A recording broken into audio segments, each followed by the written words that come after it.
সুপ্রভাত আমার প্রিয় দর্শক বন্ধুরা, সকলে কেমন আছো? আশা করছি সকলে যে যেখানে আছো সুস্থ আছো, ভালো আছো। আমিও কিন্তু বেশ ভালো আছি।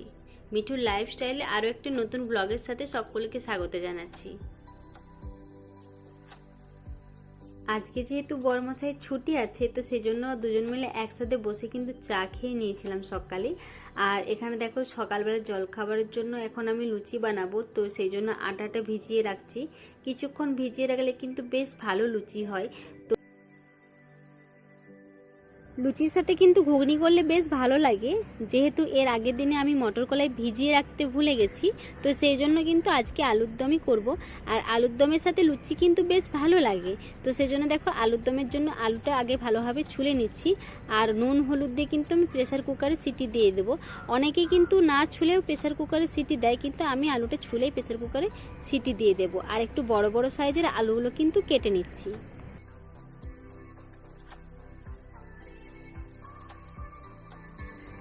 বাবার মেয়েতে ছিল বাইরে, যেহেতু আমের তলায় ঘুরে বলছিল, তো সেই জন্য মেয়ে আম নিয়ে আসবে না, এটা কখনো হয়? আর দেখতে পাচ্ছ অনেকে আম পাড়ছিল, সেই জন্য কিন্তু আমার মেয়েকে অনেকগুলো আম দিয়েছি।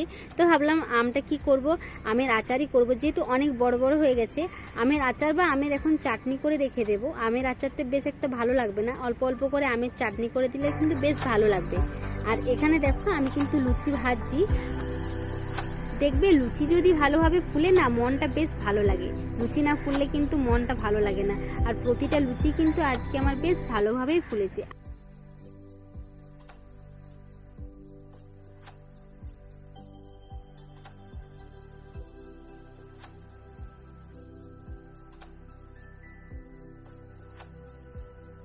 আলুর দমের জন্য পেঁয়াজ আর টমেটোটা কিন্তু এই জারটাই ভালোভাবে ঘুরিয়ে নেব। খুব ভালো মিহি হয়, তো সেই জন্য ভাবলাম যে আমার এই জারটা আছে, যেহেতু গ্রাইন্ডিং না করে এই জারটার মধ্যে ভালোভাবে কেটে নিই। তো টমেটো আর পেঁয়াজ কিন্তু বেশ ভালোভাবেই কাটা হয়। আর আদা রসুন যেহেতু আমার আগের থেকে সব পেস্ট করা থাকে, তো সেই জন্য আজকে আর আদা রসুন করবো না, খালি পেঁয়াজ আর টমেটোটা ভালোভাবে কেটে নেব।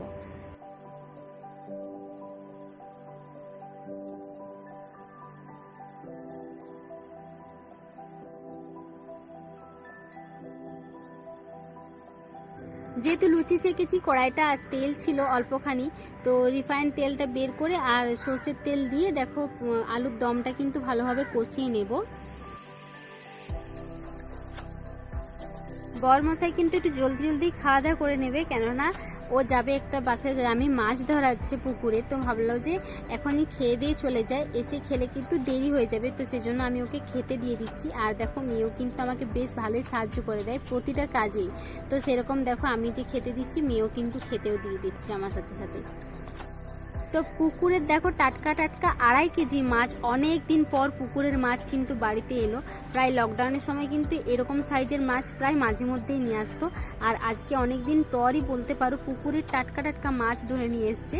তো আর দেখো দুটো ভাগে ভাগ করা হয়েছে, যেহেতু অনেকটা বড় মাছ আছে, তো সেই জন্য দুভাগে ভাগ করা হয়েছে আরেকজনকে দিয়ে দেবো বলে। তো এতটা রাখবো না, তো সেই জন্য দুভাগে ভাগ করে দিয়েছে মাছটা।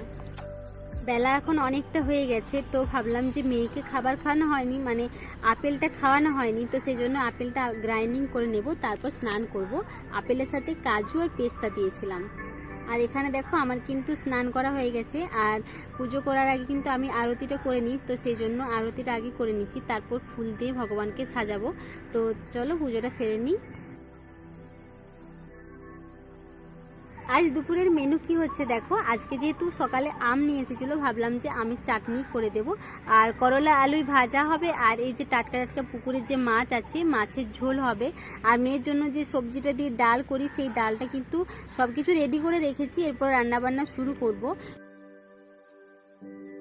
দুপুরবেলায় মেয়েকে স্নান করিয়ে কিন্তু বাইরেটাই বসেই ছিলাম। তো এত পরিমাণে রোদ, বাইরে তো বেশিক্ষণ থাকা যায় না, যেহেতু ভিতরে চলে এলাম। তো মেয়ে দেখতে পেয়ে গেছে বই খাতা, তো ওকে ওইগুলো চাই। তো মেয়েকে মানে খাতা দিয়েছি আর একটা পেন দিয়েছি। দেখো ও নিজের মতোই মানে আঁকাচেরা করছে, তো ওটা ওর পছন্দ লাগে যে নিজের মতো করে করব। আমি কখনো হাতে ধরিয়ে দিলে কখনো আমার হাতটা ধরে না, তো ও কিন্তু গায়ে হাতে পায়ে সব জায়গায় লিখে। তো মেয়ের খাবারটাও দেখো এখানে রেডি করে নিয়েছি। আর মাছটা বেশ ভালোভাবে মানে কাঁটাটা ছাড়িয়ে নিয়েছি। আমার কিন্তু বেশ ভালোভাবে কাঁটা ছাড়াতে আমি পারি না, তো সেই জন্য ওর বাবাকে দিয়ে কিন্তু মাছের কাঁটাটা ছাড়াই। তো এখানে দেখো মেয়েকে খাইয়ে দেবো, সব কিছু রেডি হয়ে গেছে।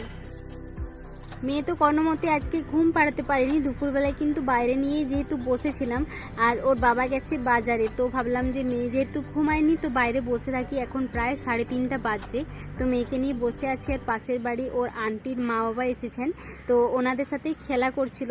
তো চলো বন্ধুরা, আজকের মতো এইটুকুই শেয়ার করলাম তোমাদের সাথে। আরেকটা নতুন কোনো ব্লগের সাথে তোমাদের দেখা হবে। আজকের মতো বাই বাই। যদি ভিডিওটা ভালো লেগে থাকে অবশ্যই লাইক, কমেন্ট এবং শেয়ার করে দাও। আর যারা নতুন হয়ে আছে অবশ্যই চ্যানেলটিকে সাবস্ক্রাইব করে দাও। টাটা।